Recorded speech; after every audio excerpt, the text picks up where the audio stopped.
Bismillahirrahmanirrahim. Assalamualaikum warahmatullahi wabarakatuh. Salam sejahtera untuk kita semua.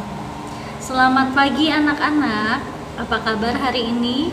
Semoga anak-anak selalu dalam keadaan sehat walafiat. Amin ya robbal alamin. Bertemu kembali hari ini bersama Ibu Kiki, Ibu Hesti, dan Pak Firdaus, yaitu Bapak dan Ibu guru kalian yang mengajar di kelas 3A, B, dan C. Walaupun dalam kondisi daring atau pembelajaran jarak jauh, namun kita harus tetap semangat belajarnya ya. Sebelum belajar dimulai, marilah kita berdoa. Ya, anak soleh dan soleha, marilah kita mengangkat kedua tangan kita untuk membaca doa belajar. Bismillahirrahmanirrahim. Robbi zidni ilma warzuqni fahma.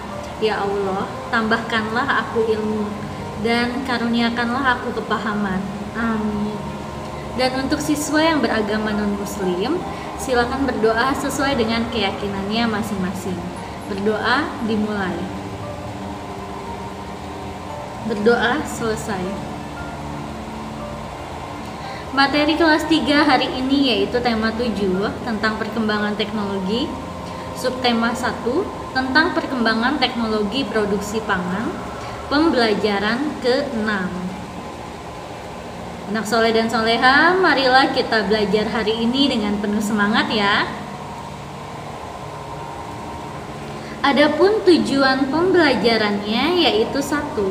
Siswa dapat menjelaskan manfaat teknologi produksi pangan bagi kehidupan manusia dengan runtut dan percaya diri. Kemudian yang kedua, siswa dapat menemukan volume suatu benda dengan satuan tidak baku. Yang ketiga, siswa dapat mengidentifikasi hal baik atau dampak positif dan hal tidak baik atau dampak negatif dari keberagaman individu dalam kehidupan sehari-hari dengan tepat. Sekarang kita mulai dari pelajaran yang pertama dulu ya, yaitu bahasa Indonesia. Ayo membaca. Siti, Dayu, Lani, Udin, Beni, dan Edo ingin belajar membuat tempe. Di sekitar tempat tinggal mereka ada tempat pengolahan tempe. Sebelumnya, mereka telah membaca beberapa informasi tentang pembuatan tempe. Bacalah teks bacaan berikut. Judulnya Cara Membuat Tempe. Kedelai merupakan hasil dari perkebunan yang juga memiliki banyak manfaat. Tempe adalah salah satu hasil teknologi pangan dari kedelai. Cara membuatnya cukup mudah. Nah, jadi tempe ini adalah hasil teknologi pangan dari bahan dasar kedelai. Kacang kedelai itu digunakan untuk membuat tempe. Selain itu, ditambahkan ragi tempe serta daun pisang. Pertama, kacang kedelai dicuci hingga bersih. Kemudian direndam selama 12-18 jam. Kacang kedelai dicuci hingga kulitnya terlepas. Lalu kacang kedelai dikukus atau direbus hingga empuk. Kacang kedelai yang sudah empuk diangkat dan ditiriskan. Ragi tempe dapat ditaburkan jika suhunya telah berubah menjadi hangat. Kacang kedelai dapat dikonsumsi dalam bentuk yang baru yaitu tempe. Jadi melalui teknologi pangan sangat bermanfaat agar kedelai dapat dinikmati sebagai jenis makanan baru. Nah, zat gizi pada tempe dapat memperbaiki sel-sel tubuh yang telah rusak. Jadi kacang kedelai dan tempe ini bermanfaat untuk memperbaiki sel-sel tubuh kita yang telah rusak.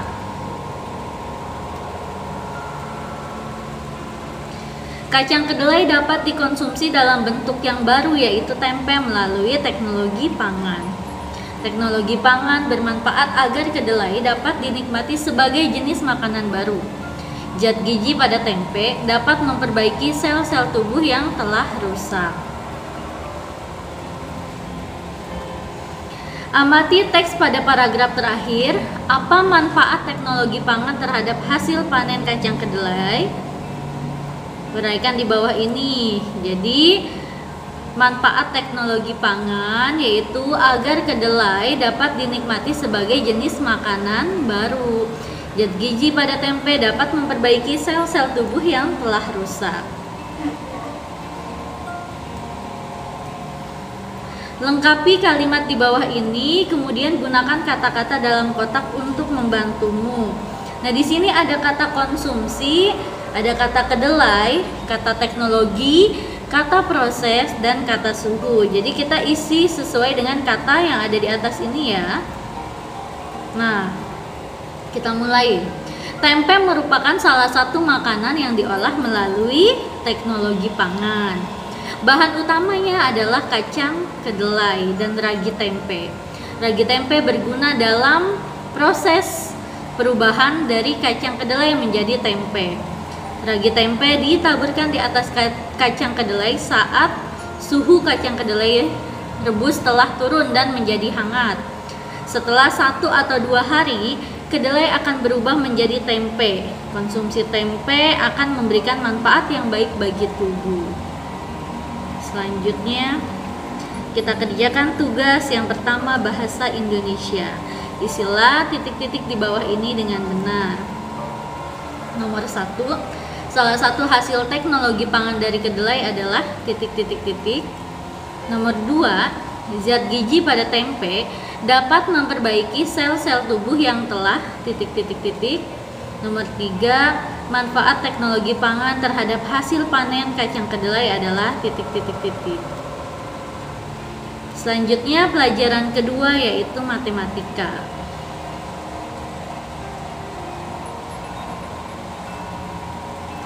Siti, Dayu, Lani, Udin, Edo, dan Beni ikut serta membuat tempe.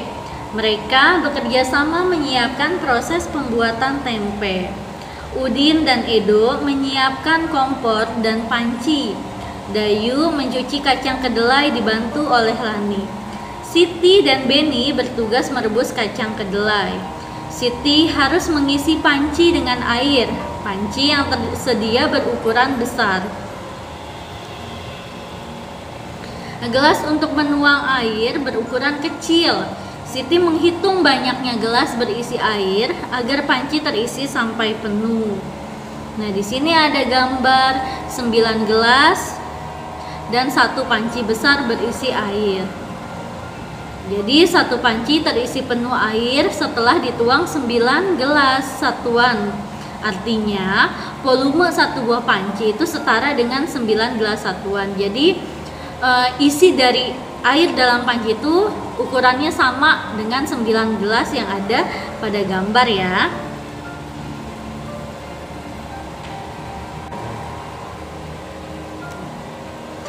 Jika air di gelas dituangkan ke dalam panci, maka lingkari volume air yang lebih banyak. Nah, di sini ada 1 panci dengan 3 gelas. Gambar kedua, 1 panci dengan 10 gelas. Gambar ketiga, 1 panci dengan 2 gelas. Gambar keempat, 1 panci dengan 6 gelas. Dan gambar kelima itu 1 panci dengan 1 gelas. Maka volume air yang lebih banyak adalah 1 panci dengan ukuran 10 gelas.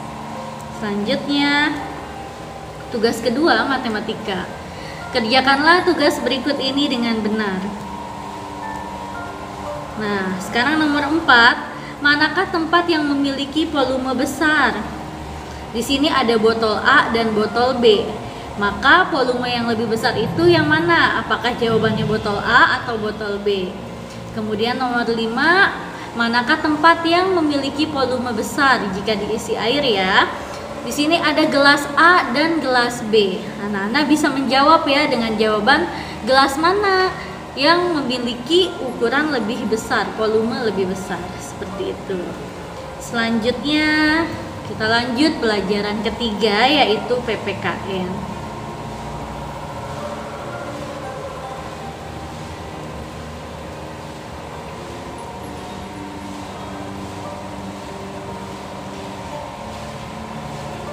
Bacalah teks bacaan berikut. Setelah membuat tempe, Siti dan teman-teman akan mengolah tempe yang sudah jadi. Mereka membayangkan menu masakan yang akan dibuat dari tempe. Siti ingin membuat tempe balado karena Siti suka pedas. Edo ingin membuat semur tempe karena Edo suka rasa manis. Lani ingin membuat tempe asam manis karena Lani suka rasa asam manis dari saus tomat. Beni, Dayu, dan Udin lebih suka tempe yang digoreng, rasanya asin dan gurih. Siti memaksa ingin membuat tempe balado. Demikian pula, Edo tetap bertahan ingin membuat semur tempe. Karena tidak ada yang mau mengalah, hampir saja tempe tidak jadi diolah. Keinginan setiap orang berbeda-beda. Jika setiap orang memaksakan kehendak, maka akan terjadi pertengkaran. Akhirnya, Siti dan kawan-kawan berdiskusi untuk menentukan jenis masakan yang akan dibuat. Siti tidak ingin memaksakan kehendak. Siti paham bahwa tidak semua orang suka pedas. Siti memiliki tenggang rasa terhadap teman-temannya. Begitu pula Edo dan Lani, mereka tidak memaksakan keinginan pribadi. Dari hasil diskusi, semua sepakat untuk membuat tempe mendoan.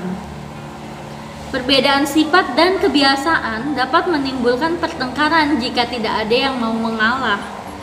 Sikap itu tentu saja tidak baik. Perbedaan sifat dan kebiasaan tidak akan jadi masalah jika kita memiliki sikap toleransi terhadap sifat dan kebiasaan orang lain. Tenggang rasa adalah sikap mau memahami keadaan orang lain atau sikap menghargai perasaan orang lain. Diskusikan dengan temanmu mengenai hal baik dan tidak baik yang mungkin terjadi jika terdapat perbedaan sifat dan kebiasaan dari tiap orang.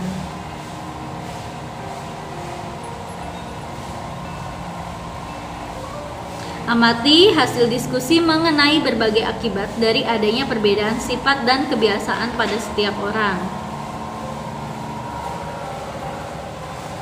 Nah, di sini ada beberapa sifat ya, muncul sikap tenggang rasa, kemudian berbeda pendapat, ketiga perang antar suku bangsa, keempat memahami perasaan orang lain, kelima saling melengkapi satu sama lain, keenam memicu pertengkaran, ketujuh menghargai perbedaan, kedelapan memaksakan kehendak, kesembilan memperkaya wawasan, dan kesepuluh tidak mau bersatu.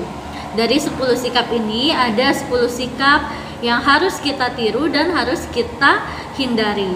Nah, sekarang kita bagi ya, mana saja sikap yang harus kita tiru dan mana saja sikap yang harus kita hindari. Kita tuliskan kembali sikap yang kita perlu tiru dan kita hindari pada tabel berikut. Nah, sikap yang perlu ditiru itu adalah yang pertama muncul sikap tenggang rasa.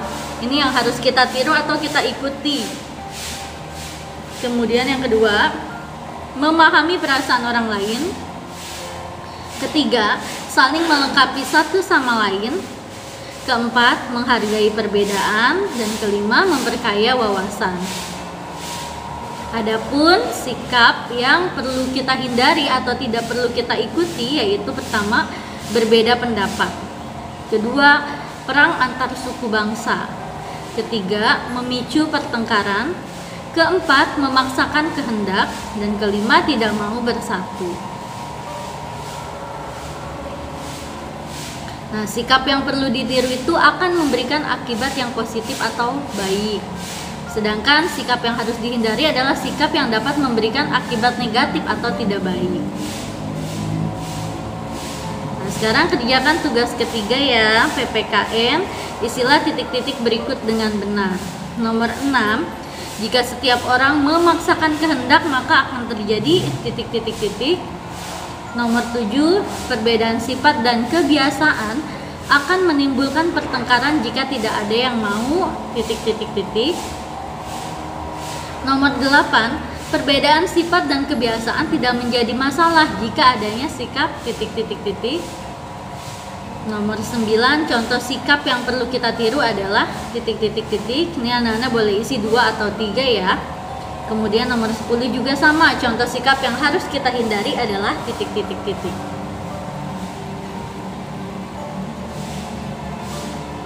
Baiklah anak-anakku semua, materi pembelajaran ke-6 hari ini telah selesai. Dengan mengucapkan kata Alhamdulillahirobbilalamin, selesai sudah materi hari ini, yaitu subtema 1 tentang perkembangan teknologi produksi pangan. Mudah-mudahan ilmu yang didapat hari ini bisa bermanfaat dan dapat diamalkan ya. Terima kasih atas perhatiannya. Sampai jumpa lagi di pembelajaran selanjutnya. Wassalamualaikum warahmatullahi wabarakatuh. Salam sejahtera untuk kita semua.